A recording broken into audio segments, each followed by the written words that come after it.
ಈ ಧರ್ಮದ ವಿಚಾರದಲ್ಲಿ ರಾಜಕಾರಣ ಮಾಡುವುದನ್ನ ನಿಲ್ಲಿಸಬೇಕು ಅಂತ ಬಿಜೆಪಿ ನಾಯಕರಿಗೆ ಲೋಕಸಭೆಯ ವಿರೋಧ ಪಕ್ಷದ ನಾಯಕನಾಗಿ ಪ್ರಧಾನಮಂತ್ರಿ ಮತ್ತು ಮಂತ್ರಿಮಂಡಲದ ಎಲ್ಲಾ ಸದಸ್ಯರ ಮಧ್ಯೆ ವಾದವನ್ನ ಮಂಡನೆ ಮಾಡಿದ. ಇವರು ಹೇಳಿದ್ರಲ್ಲ, ನಾನು ಲೋಕಸಭೆ ಒಳಗೆ ಹೋಗಿ ಎರಡು ಕೆಪ್ಪೆಗೆ ಬಾರಿಸಬೇಕು, ಕೆನ್ನೆಗೆ ಬಾರಿಸಬೇಕು ಅಂತ ಅನಿಸಿತ್ತು ಅಂತ. ಅದು ಇವರ ನಾಯಕರ ಬುದ್ಧಿಗೇನೆ ಆಗಲಿಲ್ಲ. ಡಾಕ್ಟರ್ ಭರತ್ ಯಾವ ಲೆಕ್ಕ? ಅವರಿಗೆ ಸಮಾಜ ಬಹಿಷ್ಕಾರ ಆಗಬೇಕು. ಈ ನಾಯಿಗೆ ಇರುವ ಬುದ್ಧಿಯೂ ಈ ಡಾಕ್ಟರ್ಗಿಲ್ಲ ಅಂತ ಬೇಜಾರ. ಶಸ್ತ್ರಾಸ್ತ್ರವನ್ನ ನಾವು ತೆಗಿತೇವೆ ಅಂದ್ರೆ ಇನ್ನೇ public it is an offensive. Immediate ಆಗಿ ಅವರನ್ನ ಬಂಧಿಸಿ. ಏನು ತಲ್ವಾರ ಇಟ್ಕೊಂಡು ಪುಂಡಾಟಿಕೆ ಮಾಡ್ಲಿಕ್ಕೆ ಹೊರಟಿದ್ದೀರಾ? 236 ಜನ ಪಾರ್ಲಿಮೆಂಟ್ ಮೆಂಬರ್ ಇಂಡಿಯಾ ಒಕ್ಕೂಟದಲ್ಲಿ ಇದೆ. 300 ಘಾಟಿ ದಾಟ್ಲಿಕ್ಕೆ ಆಗದವರು ನೀವು, ನಿಮ್ಮಿಂದ ನಾವು ಪಾಠ ಕಲಿಬೇಕು. ಇವತ್ತೊಬ್ಬ ಸಮರ್ಥ ರಾಹುಲ್ ಗಾಂಧಿ ಯಾವಾಗ ವಿರೋಧ ಪಕ್ಷ ನಾಯಕತ್ವವನ್ನು ವಹಿಸಿಕೊಂಡ್ರು ಆ ಸಂದರ್ಭದಿಂದ ಬಿಜೆಪಿ ಅವರಿಗೆ ಕಂಗಾಲಾಗಿದ್ದಾರೆ. ಬಿಜೆಪಿ ಅವರಿಗೆ ಹಿಂದೂ ಧರ್ಮದ ಪರವಾಗಿ ವಕಾಲತು ನಡೆಸಲು ಯಾರು ಅಧಿಕಾರ ಈ ದೇಶದ ಜನತೆ ಕೊಟ್ಟಿಲ್ಲ. ಬಿಜೆಪಿಯವರು ಹಿಂದುತ್ವ ಅಂದರೆ ಅದು ತನ್ನದು ಅಂತ ಹೇಳುವ ರೀತಿಯಲ್ಲಿ ನಿರಂತರವಾಗಿ ವಾದ ಮಾಡ್ಕೊಂಡು ಬರ್ತಾ ಇದ್ದಾರೆ. ಹಿಂದುತ್ವದ ಹೆಸರಿನಲ್ಲಿ ಸಮಾಜದಲ್ಲಿ ಅಶಾಂತಿಯನ್ನು ಉಂಟು ಮಾಡಲಿಕ್ಕೆ ಪ್ರಯತ್ನ ಮಾಡ್ತಾರೆ. ಹಿಂದುತ್ವದ ಹೆಸರಿನಲ್ಲಿ ಹಿಂಸೆಯನ್ನು ಮಾಡಲಿಕ್ಕೆ ಪ್ರಾರಂಭ ಮಾಡ್ತಾರೆ. ಹಿಂದುತ್ವದ ವಿಚಾರದಲ್ಲಿ ಬಳಕೆ ಮಾಡಿಕೊಂಡು ಸಮಾಜವನ್ನು ತುಂಡು ತುಂಡು ಮಾಡ್ತಕ್ಕಂಥ ಕೆಲಸ ಮಾಡ್ತಾ ಇದ್ದಾರೆ ಅಂತೇಳಿ ರಾಹುಲ್ ಗಾಂಧಿಯವರು ಲೋಕಸಭೆಯಲ್ಲಿ ಪ್ರತಿಪಾದನೆ ಮಾಡಿದ್ದಾರೆ. ಲೋಕಸಭೆಯಲ್ಲಿ ರಾಹುಲ್ ಗಾಂಧಿ ಭಾಷಣವನ್ನು ನಾನು 5 ಬಾರಿ ಕೇಳಿದ್ದೇನೆ. ಇಡೀ ದೇಶದ ಜನ ಯಾರು ಪ್ರಜಾಪ್ರಭುತ್ವದ ಮೇಲೆ ನಂಬಿಕೆ ಇಟ್ಟಿದ್ದಾರೆ, ಯಾರು ಪ್ರಜಾಪ್ರಭುತ್ವವನ್ನು ಉಳಿಸಬೇಕು ಅಂತಿದ್ದಾರೆ, ಯಾರು ಪ್ರಜಾಪ್ರಭುತ್ವ ಎಲ್ಲಿಯೋ ಒಂದು ಕಡೆ ಅದು ಹೋಗಿ ಆಟೋಕ್ರಾಟಿಕ್ ಆಗ್ತಾ ಇದೆ, ಸರ್ವಾಧಿಕಾರಿ ಆಗ್ತಾ ಇದೆ ಅಂತ ಹೇಳುವ ಹೆದರಿಕೆಯನ್ನು ವ್ಯಕ್ತಪಡಿಸ್ತಾ ಇದ್ದಾರೆ. ಅವರಿಗೆ ರಾಹುಲ್ ಗಾಂಧಿಯವರ ಭಾಷಣ ಅತ್ಯಂತ ಅದ್ಭುತವಾದ ಭಾಷಣ ಅಂತ ಎಲ್ಲರೂ ವಿಶ್ಲೇಷಣೆ ಮಾಡಿದ್ದಾರೆ. ರಾಹುಲ್ ಗಾಂಧಿಯವರು ಒಂದೇ ಧರ್ಮದ ಬಗ್ಗೆ ಮಾತಾಡಿಲ್ಲ, ಎಲ್ಲ ಧರ್ಮದ ಸಾರವನ್ನು ಹೇಳಿದ್ದಾರೆ. ಅದು ಹಿಂದೂ ಧರ್ಮದ ಸಾರ ಏನು, ಕ್ರೈಸ್ತ ಧರ್ಮದ ಸಾರ ಏನು, ಮುಸ್ಲಿಂ ಧರ್ಮದ ಸಾರ ಏನು, ಸಿಖ್ ಧರ್ಮದ ಸಾರ ಏನು, ಅದರಲ್ಲಿ ಎಲ್ಲವೂ ಎಲ್ಲರನ್ನ ಒಗ್ಗಟ್ಟಾಗಿ ಕೊಂಡು ಹೋಗಬೇಕು, ಎಲ್ಲ ಧರ್ಮದವರನ್ನು ಸಮಾನ ದೃಷ್ಟಿಯಿಂದ ನೋಡಬೇಕು. ಭಾರತ ದೇಶದ ಸಂಸ್ಕೃತಿಯನ್ನು ಉಳಿಸಬೇಕಾದರೆ, ಏಕತೆಯನ್ನು ಉಳಿಸಬೇಕಾದರೆ ಎಲ್ಲಿಯೋ ಒಂದು ಕಡೆ ಈ ಧರ್ಮದ ವಿಚಾರದಲ್ಲಿ ರಾಜಕಾರಣ ಮಾಡುವುದನ್ನು ನಿಲ್ಲಿಸಬೇಕು ಅಂತ ಬಿಜೆಪಿ ನಾಯಕರಿಗೆ, ದೇಶದ ಪ್ರಧಾನಮಂತ್ರಿ ಮೋದಿಯವರಿಗೆ ಲೋಕಸಭೆಯ ವಿರೋಧ ಪಕ್ಷದ ನಾಯಕನಾಗಿ ಶಾಡೋ ಚೀಫ್ ಪ್ರೈಮ್ ಮಿನಿಸ್ಟರ್, ಪ್ರಧಾನಮಂತ್ರಿ ಬಿಟ್ಟರೆ ನಮ್ಮ ಪ್ರಜಾಪ್ರಭುತ್ವದಲ್ಲಿ ಕಾನ್ಸ್ಟಿಟ್ಯೂಷನಲ್ಲಿ opposition leader is next to the prime minister. ಅವರು ತನ್ನ ವಿಚಾರವನ್ನು ಲೋಕಸಭೆಯಲ್ಲಿ ಪ್ರಧಾನಮಂತ್ರಿ ಮತ್ತು ಮಂತ್ರಿಮಂಡಲದ ಎಲ್ಲ ಸದಸ್ಯರ ಮಧ್ಯೆ ವಾದವನ್ನು ಮಂಡನೆ ಮಾಡಿದ್ದಾರೆ. ಅದು ಅವರ ಹಕ್ಕು. ಈ ದೇಶದ ಪ್ರಧಾನಮಂತ್ರಿಯನ್ನೇ ಮುಂದೆನೇ ವಾದ ಮಾಡಿ ಅವರಿಗೆ ಉತ್ತರ ಕೊಡಲಿಕ್ಕೂ ಆಗದ ಪರಿಸ್ಥಿತಿ ನಿರ್ಮಾಣ ಆಗಿರ್ತಕ್ಕಂಥ ಸನ್ನಿವೇಶದಲ್ಲಿ ಬಿಜೆಪಿಯ ನಾಯಕರು ಲೋಕಸಭೆಯ ಹೊರಗಡೆ ಇಲ್ಲಿ ಆದಿ ಬೀದಿಗಳಲ್ಲಿ ಚಿಲ್ಲರೆ ರಾಜಕಾರಣ ಮಾಡಲಿಕ್ಕೆ ಹೊರಟಿದ್ದಾರಲ್ಲ, ಆ ಚಿಲ್ಲರೆ ರಾಜಕಾರಣವನ್ನು ನಾವು ವಿರೋಧಿಸ್ತೇವೆ. ದೇಶದ ಪ್ರಧಾನಮಂತ್ರಿಗೇನೆ ಇವರು ಹೇಳಿದ್ರಲ್ಲ, ನಾನು ಲೋಕಸಭೆ ಒಳಗೆ ಹೋಗಿ ಎರಡು ಕೆಪ್ಪೆಗೆ ಬಾರಿಸಬೇಕು, ಕೆನ್ನೆಗೆ ಬಾರಿಸಬೇಕು ಅಂತ ಅನಿಸಿತ್ತು ಅಂತ. ಅದು ಇವರ ನಾಯಕ ಮೋದಿಗೇನೆ ಆಗಲಿಲ್ಲ. ಮತ್ತು ಡಾಕ್ಟರ್ ಭರತ್ ಎಲ್ಲಿ? ಡಾಕ್ಟರ್ ಭರತ್ ಯಾವ ಲೆಕ್ಕ? ಡಾಕ್ಟರ್ ಭರತ್ ಒಬ್ಬ ಚಿಲ್ಲರೆ ರಾಜಕಾರಣಿ, ಅನ್ಕಲ್ಚರ್ಡ್ ಪೊಲಿಟಿಷಿಯನ್.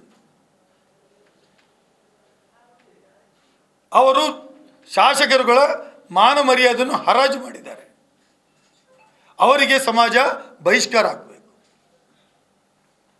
ಸಮಾಜ ಅವರ ಆ ಸ್ಥಾನಕ್ಕೆ ಅಗೌರವ ತೋರಿಸಿದ್ದಾರೆ. Is unfit to become a member of Karnataka legislative assembly. ಅವರ ನಡವಳಿಕೆ, ಅವರು ಮಾತಾಡಿದಂಥ ಮಾತುಗಳು, ಒಬ್ಬ ವೈದ್ಯರಾಗಿ ಅವರು ಮಾಡಿದಂಥ ಘೋರ ಅಪರಾಧ ಅಂತ ನಾನಂತೂ ಭಾವಿಸಿಕೊಳ್ತೇನೆ. ಮತ್ತೆ ಪ್ರಚೋದನಕಾರಿ ಭಾಷಣವನ್ನು ಮಾಡಿದ್ದಾರೆ. ಒಂದು ನಾಯಿಯನ್ನು ತೋರಿಸಿ ರಾಹುಲ್ ಗಾಂಧಿಗೆ ನಾಯಿಯನ್ನು ಹೋಲಿಕೆ ಮಾಡಿದ್ದಾರೆ. ಈ ನಾಯಿಗೆ ಇರುವ ಬುದ್ಧಿಯೂ ಈ ಡಾಕ್ಟ್ರಿಗಿಲ್ಲ ಅಂತ ಬೇಜಾರಾಯಿತು ನನಗೆ. ಹಾಗಾಗಿ ಡಾಕ್ಟರ್ ಸಮುದಾಯಕ್ಕೇ ಒಂದು ಅಗೌರವ ತೋರಿಸ್ತಕ್ಕಂತಹ ಕೆಲಸ ಮಾಡಿದ್ದಾರೆ. ನಾಯಿಗೆ ಬುದ್ಧಿ ಹೇಳಿಕೊಟ್ರೆ ಅದು ತನ್ನ ಜೀವವನ್ನು ಕೊಡ್ತದೆ. ಅದಕ್ಕೆ ಇರುವಷ್ಟು ಮಾನ ಮರ್ಯಾದೆ ಸಮಾಜದಲ್ಲಿ ಈ ಡಾಕ್ಟ್ರಿಗೂ ಇಲ್ಲಲ್ಲ ಅಂತ ಬೇಜಾರಾಯಿತು. ಡಾಕ್ಟರ್ ಅವರು ನಾನು ಹಿಂದುತ್ವ ಅವರನ್ನ ಹೊಡೆದಾಕಬೇಕು, ನಮ್ಮ ಶಸ್ತ್ರಾಸ್ತ್ರಗಳನ್ನೆಲ್ಲ ಹೊರಗೆ ತೆಗಿತೇವೆ ಸಮಯಕ್ಕೆ ಸರಿಯಾಗಿ.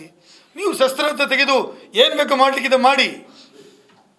I request the police commissioner, ಶಸ್ತ್ರಾಸ್ತ್ರವನ್ನು ನಾವು ತೆಗೀತೇವೆ ಅಂದರೆ in a public it is on a offensive. ಅದು ಒಂದು ಪ್ರಚೋದನಕಾರಿಯಾಗಿರ್ತಕ್ಕಂಥ ಮಾತು. ಒಬ್ಬ ಶಾಸಕ ಈ ರೀತಿ ಮಾತನ್ನು ಆಡ್ತಾರಂತಾದರೆ ಅವರ ಮೇಲೆ ಸೋಮೋಟೋಕ್ಕೆ FIR ಅನ್ನು ರಿಜಿಸ್ಟರ್ ಮಾಡಬೇಕು. ಪ್ರಚೋದನಕಾರಿ ಭಾಷಣ ಮಾಡುವುದರಿಂದಲೇ ಈ ಜಿಲ್ಲೆಯಲ್ಲಿ ಇವತ್ತು ಅಭಿವೃದ್ಧಿ ಕುಂಠಿತ ಆಗಿರ್ತಕ್ಕಂಥದ್ದು.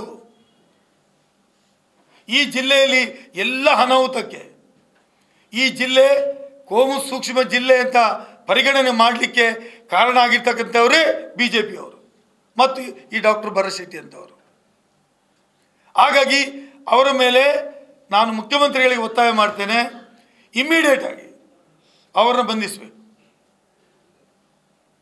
ಒಬ್ಬ ಶಾಸಕ ಸಮಾಜದಲ್ಲಿ ಜವಾಬ್ದಾರಿ ಇದ್ದವರು, ಸಮಾಜವನ್ನು ಕಟ್ಟತಕ್ಕಂಥವರು, ಸಮಾಜದಲ್ಲಿ ಅಶಾಂತಿ ಇದ್ದಾಗ ಶಾಂತಿಯನ್ನು ನಿರ್ಮಾಣ ಮಾಡ್ತಕ್ಕಂಥವರು, ನಾನು ಶಸ್ತ್ರಾಸ್ತ್ರಗಳನ್ನು ತೆಗಿತೇವೆ. What do you mean by? ಏನು ತೆಗಿತೀರಿ ನೀವು? ಏನು ತಲ್ವಾರ ಇಟ್ಕೊಂಡು ಪುಂಡಾಟಿಕೆ ಮಾಡಲಿಕ್ಕೆ ಹೊರಟಿದ್ದೀರಾ? ನಿಮ್ಮ ಪುಂಡಾಟಿಕೆ ಎಷ್ಟು ದಿನ? ಈ ದೇಶದ ಜನತೆ ಪಾರ್ಲಿಮೆಂಟ್ ಚುನಾವಣೆಯಲ್ಲಿ ಕೊಟ್ಟಿರ್ತಕ್ಕಂಥ ತೀರ್ಮಾನದಿಂದ ಇವತ್ತು ಶಾಕ್ ಆಗಿಬಿಟ್ಟಿದ್ದಾರೆ, ತಾಳ್ಮೆ ಕಳ್ಕೊಂಡಿದ್ದಾರೆ. ಈ ದೇಶದ ಜನ BJPಯನ್ನು ಸೋಲಿಸಿದ್ದಾರೆ. ಯಾರು ಹಿಂದುತ್ವದ ಹೆಸರು ಹೇಳಿ ಮತ ಪಡೆಯುತ್ತಿದ್ರೋ ಆ ಭಾಗದಲ್ಲಿಯೇ ಸೋಲ್ಕೊಂಡಿದ್ದಾರೆ. ಅದರ ಬಗ್ಗೆ ನೀವು ಯಾಕೆ ಮಾತಾಡೋದಿಲ್ಲ? 400 ಸೀಟ್ ಅಂತ ಹೇಳಿದ್ರಲ್ಲ, ಅದು ಬಿಟ್ಟು 303 ಇದ್ದದ್ದು. You are lost your majority in the house. ನಿಮಗೆ ನೈತಿಕತೆ ಇದ್ದಿದ್ರೆ ಪಾರ್ಲಿಮೆಂಟಲ್ಲಿ ನೀವು ಯಾವಾಗ ಮೆಜಾರಿಟಿ ಬರಲಿಲ್ಲ, ಇನ್ನೊಬ್ಬನ ಸಹಾಯ ಪಡೆದು ಸರ್ಕಾರ ಮಾಡೋದಕ್ಕಿಂತ ನಾನು ಸರ್ಕಾರ ಮಾಡುವುದಿಲ್ಲ ಅಂತೇಳಿ ವಿರೋಧ ಪಕ್ಷದಲ್ಲಿ ಕೂತ್ಕೊಳ್ಬೇಕಾಗಿತ್ತು. ಆದರೆ ನಿಮಗೆ ಆತ್ಮಗೌರವ ಇಲ್ಲ, ಕಮಿಟ್ಮೆಂಟ್ ಇಲ್ಲ. ನಿಮಗೆ ಬೇಕಾಗಿರೋದು ಅಧಿಕಾರ ಮಾತ್ರ. ಆ ವಿಚಾರಗಳನ್ನು ಪಾರ್ಲಿಮೆಂಟಲ್ಲಿ ಹೇಳಿದರೆ ನೀವೇನು ಹೇಳ್ತೀರಿ? ಪಾರ್ಲಿಮೆಂಟ್ ಹೊರಗಡೆ ನಿಮ್ಮ ದೇಶದ ಪ್ರಧಾನಮಂತ್ರಿಗೇನೆ ತಾಕತ್ತಿಲ್ಲ ಹೊಡೆಯಲಿಕ್ಕೆ, ಮತ್ತು ನಿಮಗೆಲ್ಲಿ ತಾಕತ್ತು? ಇಡೀ ದೇಶದಲ್ಲಿ ಕೋಟ್ಯಾಂತರ ಜನ ಇದ್ದಾರೆ. This is the largest party in the democracy in India. ಅವರ ಜೊತೆ Rahul Gandhi is not Elon. Rahul Gandhi is set by the Congress party. We will back for him. ನಾವು ಅವರ ಹಿಂದೆ ನಿಲ್ತೇವೆ. ಅವರು 2 ಕಡೆ ಚುನಾವಣೆ ನಿಂತು 5 ಲಕ್ಷಕ್ಕೂ ಹೆಚ್ಚಿನ ಓಟಲ್ಲಿ ಗೆಲ್ತಾರೆ. ನಿಮ್ಮ ಪ್ರಧಾನಮಂತ್ರಿ ನರೇಂದ್ರ ಮೋದಿ ಟ್ರೈಲಿಂಗ್ ಸೋತು ಗೆದ್ದಂಥವರು, ದೇವರಿಂದ ಡೈರೆಕ್ಟ್ ಆಗಿ ಬಂದಂಥ ಮನುಷ್ಯ. ನಾಟಕ ಕಂಪನಿಗಳನ್ನೆಲ್ಲ ಬಂದ್ ಮಾಡಿ. ಈ ದೇಶದ ಜನ BJP ನಾಟಕವನ್ನು 10 ವರ್ಷ ನೋಡಿದ್ದಾರೆ. ಇವತ್ತು Congress is one of the strongest group in the parliament 236 ಜನ ಪಾರ್ಲಿಮೆಂಟ್ ಮೆಂಬರ್ ಇಂಡಿಯಾ ಒಕ್ಕೂಟದಲ್ಲಿದೆ. ನೀವು 400 ಹೇಳಿ 300 ಘಾಟಿ ದಾಟ್ಲಿಕ್ಕೆ ಆಗದವರು ನೀವು. ನಿಮ್ಮಿಂದ ನಾವು ಪಾಠ ಕಲಿಬೇಕು, ಯಾವ ರೀತಿ ಮಾತಾಡಬೇಕು ಅಂತ, ಯಾವ ರೀತಿ ಪಾರ್ಲಿಮೆಂಟಲ್ಲಿ ಮಾತಾಡಬೇಕು, ಯಾವ ಯೋಜನೆ ಮಾಡಿದ್ದೀರಿ ಪಾಪದವರಿಗೆ ನೀವು, ಯಾವ ಸಂಸ್ಕಾರ ನಿಮ್ಮಲ್ಲಿದೆ. ನಾನು ಭರತ್ ಶೆಟ್ಟಿಗೆ ಕೇಳಲಿಕ್ಕೆ ಬಯಸ್ತೇನೆ, ಭಾರತ್ ಅಕ್ಕಿಯಿಂದ ಸ್ಟಾರ್ಟ್ ಮಾಡಿದ್ದೀರಲ್ವಾ, ಫೆಬ್ರವರಿಯಲ್ಲಿ ಸ್ಟಾರ್ಟ್ ಮಾಡಿ ಏಪ್ರಿಲಲ್ಲಿ ಮುಗಿಸಿದ್ದೀರಲ್ವ, ಬಂದ್ ಮಾಡಿದ್ದೀರಲ್ವಾ. ಭಾರತ್ ಅಕ್ಕಿ ನಾವು ಬ್ರ್ಯಾಂಡ್ ಮಾಡಿ ಕೊಡ್ತೇವೆ ಅಂತ ಬಡವರಿಗೆ ದ್ರೋಹ ಮಾಡಲಿಲ್ಲ ನೀವು. ಬಡವರಿಗೆ ನೀವೊಬ್ಬ ಶಾಸಕನಾಗಿ ಧ್ವನಿ ಎತ್ತಿದ್ದೀರಾ. ಅನವಶ್ಯಕ ವಿಚಾರದ ಬಗ್ಗೆ ನಾನು ಚಾಕು ಚೂರಿ ಅಂತ ಹೇಳ್ತೀರಲ್ವಾ. ಬಡವರಿಗೆ ಏನಾದರೂ ನೀವು ಕೆಲಸ ಮಾಡಿದ್ದೀರಾ? ಅದರ ಬಗ್ಗೆ ಹೋರಾಟ ಮಾಡಿ. ಭಾರತ ಅಕ್ಕಿ ಎಲ್ಲಿ ಹೋಯ್ತು? ಯಾಕಾಗಿ ಬಂದ್ ಮಾಡಿದಿರಿ? ಅದರ ಬಗ್ಗೆ ಹೋರಾಟ ಮಾಡುವ ಶಕ್ತಿ ನಿಮಗಿಲ್ಲ. ಬರೇ ಹಿಂದುತ್ವದ ವಿಚಾರ ಹೇಳಿ ರಾಹುಲ್ ಗಾಂಧಿ ಅವರ ಭಾಷಣ ಸರಿಯಾಗಿ ಕೇಳದೆ. ರಾಹುಲ್ ಗಾಂಧಿ ಅವ್ರಿಗೆ ಏನು ಹೇಳಿದರು? ನಾನು ಇವತ್ತು ಪತ್ರಿಕೆ ಓದ್ತಾ ಇದ್ದೆ, ಡೆಲ್ಲಿ ನ್ಯೂಸ್ ಓದ್ತಾ ಇದ್ದೆ. ಒಂದು ಸ್ವಾಮೀಜಿ ಅವರು ಹೇಳಿದರು, ರಾಹುಲ್ ಗಾಂಧಿ ಭಾಷಣ ಹಿಂದೂ ಧರ್ಮಕ್ಕೆ ವಿರೋಧ ಆಗಿರಲಿಲ್ಲ. ಸ್ವಾಮಿ ಅವಿಮುಕ್ತೇಶ್ವರಾನಂದ ಸ್ವಾಮೀಜಿಯವರು ಹೇಳಿದ್ದಾರೆ. ವಾಟ್ ಯು ಸೆಡ್ ಈಸ್ ಏನು ಬೇರೆ ಬೇರೆ ಸ್ವಾಮೀಜಿಗಳು ಹೇಳಿದ್ದಾರೆ. ನಾನು ಹಿಂದೂ ಧರ್ಮದ ಹಿಂಸೆಗೆ ಅವಕಾಶ ಇಲ್ಲ ಅಂತ ಹೇಳುವುದನ್ನು ಪ್ರತಿಪಾದನೆ ಮಾಡಿದರು. ಹಿಂದೂ ಧರ್ಮ is not for creating nonsense in the society. Hindu ಧರ್ಮ ಎಲ್ಲರನ್ನ ಒಟ್ಟು ತೆಗೆದುಕೊಂಡು ಹೋಗತಕ್ಕಂಥ ಧರ್ಮ. 80% ಜನ ಈ ದೇಶದಲ್ಲಿ ಇರ್ತಕ್ಕಂಥ ಧರ್ಮ ಅದು. ಎಲ್ಲ ಪಾರ್ಟಿಯಲ್ಲಿ ಕೂಡ ಹಿಂದೂ ಧರ್ಮದ ಸದಸ್ಯರಿದ್ದಾರೆ, ಶಾಸಕರುಗಳಿದ್ದಾರೆ, ಮಂತ್ರಿಗಳಿದ್ದಾರೆ, ಮುಖ್ಯಮಂತ್ರಿಗಳಿದ್ದಾರೆ. ಭರತ್ ಶೆಟ್ಟಿ ಅವ್ರಿಗೆ ಗುತ್ತಿಗೆ ಕೊಟ್ಟಿಲ್ಲ ಯಾರು. ಸ್ವಾಮೀಜಿ ಅವರು ಮತ್ತು ಹೇಳಿದ್ದಾರೆ, ಬಿಜೆಪಿ ನಾಯಕರು ಕೋಮುವಾದದ ಆಧಾರದಲ್ಲಿ ಜನವನ್ನು ವಿಭಜಿಸುತ್ತಿದ್ದಾರೆ ಎಂದು ಆರೋಪಿಸಿದ್ದರು. That is what the Rahul Gandhi's gist of the speech.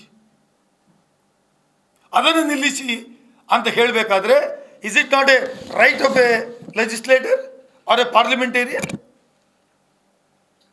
ಮಾತಾಡಿದ ವಿಷಯ ಪಾರ್ಲಿಮೆಂಟ್ ಒಳಗಡೆ ತಾಕತ್ತಿದ್ರೆ ಪಾರ್ಲಿಮೆಂಟಲ್ಲಿ ರಿಪ್ಲೈ ಕೊಡಿ.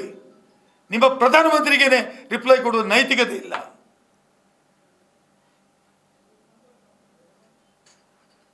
ಮತ್ತು ನೀವೇ ಆ ಚಿಲ್ಲರೆ ಲೆಕ್ಕ, ನೀವೇ ಆ ಚಿಲ್ಲರೆ ಲೆಕ್ಕ. ನೀವೊಬ್ಬ ಚಿಲ್ಲರೆ ಗಿರಾಕಿ. ಹಾಗಾಗಿ ಈ ಒಂದು ವಿಚಾರ ಏನಿದೆ ಇದನ್ನು ನಾನು ಖಂಡನೆ ಮಾಡ್ತೀನಿ. ಈ ರೀತಿಯ ಚಿಲ್ಲರೆ ಮಾತುಗಳು, ಕ್ಷುಲ್ಲಕ ಮಾತುಗಳು ಏನೂ ನಿಮಗೆ ಫ್ರೂಟ್ಫುಲ್ ಆಗೋದಿಲ್ಲ. ನೀವು ಸೋಲಿನಿಂದ ಕಂಗಾಲಾಗಿದ್ದೀರಿ, ನನಗೆ ಅರ್ಥ ಆಗ್ತದೆ. ನಿಮ್ಮ ಕಷ್ಟ ನನಗೆ ಅರ್ಥ ಆಗ್ತದೆ. ನೀವು ಪಾರ್ಲಿಮೆಂಟಲ್ಲಿ 25 ಸೀಟ್ ಗೆಲ್ಲಿ ಅಂತ ಹೇಳಿದಿರಿ. ಅನೇಕ ರಾಜ್ಯಗಳಲ್ಲಿ ನೀವು ಖಾತೆನೇ ಓಪನ್ ಮಾಡಿಲ್ಲ. ಎಲ್ಲೆಲ್ಲಿ ಹಿಂಸೆ ಮಾಡಿಸಿದ್ದೀರಿ, ಎಲ್ಲೆಲ್ಲಿ ಜನರ ವಿರೋಧವಾಗಿ ಕೆಲಸ ಮಾಡಿದ್ದೀರಿ. ಫಾರ್ ಎಕ್ಸಾಂಪಲ್ ಮಣಿಪುರ್ 2 ಲೋಕಸಭಾ ಕ್ಷೇತ್ರಗಳು ಹಿಂದೆ ಬಿ ಜೆ ಪಿಯಲ್ಲಿತ್ತು, ಅಲ್ಲಿ ರಾಜ್ಯ ಸರ್ಕಾರ ಇತ್ತು. ಯಾಕೆ ಝೀರೋ ಸಂಪಾದನೆ ಮಾಡಿದಿರಿ? ಜನರ ಕಷ್ಟ ಕೇಳುವ ವಿಚಾರಗಳು ನಿಮಗೆ ಗೊತ್ತಿಲ್ಲ. ನೀವು ಬರೇ ಜನರನ್ನು ಎತ್ತಿಕಟ್ಟಿ, ಜನರ ಮಧ್ಯೆ ವಿಷ ಬೀಜವನ್ನು ಬಿತ್ತಿ, ಆ ಮೂಲಕ ಅಧಿಕಾರ ನಡೆಸಬೇಕು ಅಂತೇಳಿ ಆಲೋಚನೆ ಮಾಡುವಂಥ ನಿಮಗೆ ಮನೆಗೆ ಹೋಗುವ ಕಾಲ ಹತ್ತಿರ ಬಂದಿದೆ. ಈ ಸರ್ಕಾರ, ಕೇಂದ್ರ ಸರ್ಕಾರ ನನ್ನ ಪ್ರಕಾರ ಇನ್ನೂ 6 ತಿಂಗಳುಗಳ ಕಾಲ ಬರುವುದಿಲ್ಲ. ಇದು ಬಿದ್ದು ಹೋಗ್ತದೆ.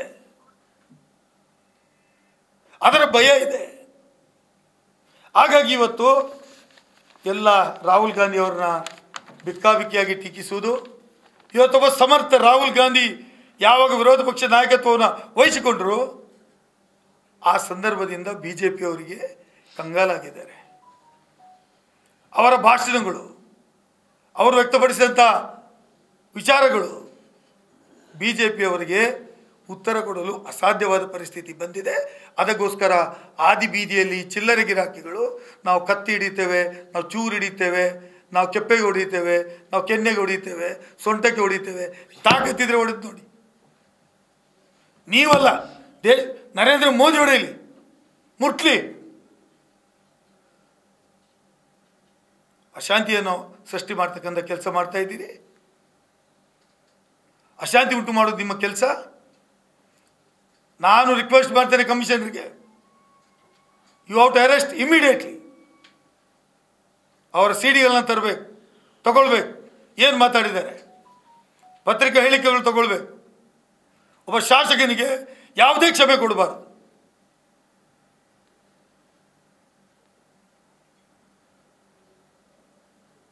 ಬೇರೆ ಕೇಸ್ಗಳಲ್ಲಿ ನೀವು ಸೋಮೋಟೋ ಕೇಸ್ ರಿಜಿಸ್ಟರ್ ಮಾಡೋದಿಲ್ವಾ? Where are you?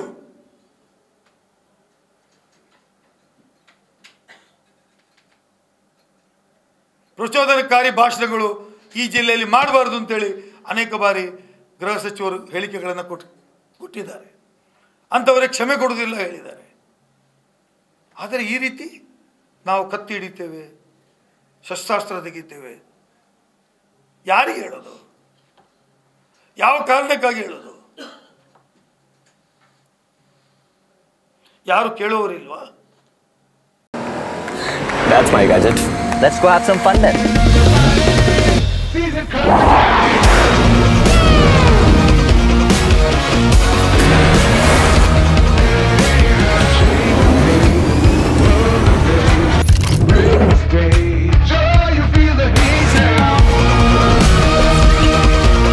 Introducing the hot and techy Brezza SCNG. Cool new SCNG tech for a cool new generation.